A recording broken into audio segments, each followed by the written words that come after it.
Hello guys, welcome back to my channel again, and today we will talk about how to use a Tyflow in 3ds Max. We will talk about Tyflow basics in this video. So let's get started guys. uh, for the Tyflow, you will have to install a Tyflow modifier in your 3ds Max. Then you will get that option that I have, a Tyflow. So now we can select a box from there. We will create some shapes to use a Tyflow, and we will select geosphere, and we will move that like that. Yeah, and we can select another geosphere, and we can move into like this. Yeah, so before the Tyflow, we used to use that compound objects. So firstly we have to select the object, and we are using Boolean right now, so we will add a friends from there.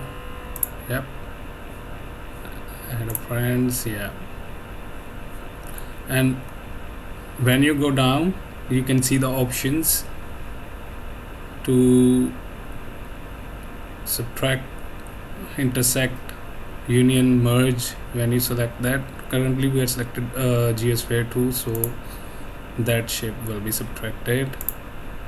You can see that guys, we can merge that, we can union that, we can attach them, intersect, subtract. So this is the basic Boolean. So now we will go back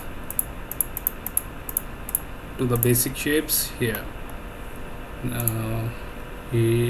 Yeah, so now we will go to the modifier list, and we will select a Tyboolean type TY, and you can get that options, a lot of options over there. We can select a Tyboolean from there, select Tyboolean, and we can go down, pick objects, this one and this one. Pick objects, this one. You can see guys, it's automatically merged. So we in operation command, there are a lot of options, so we can union them, we can intersect them, a minus b no cap, so there will be no cap, b minus a minus b, and you can see that guys. So that's how the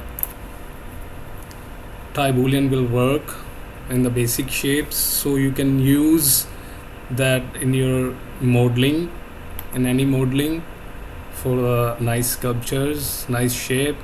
So that's the Tyboolean. Thank you so much for watching the video guys.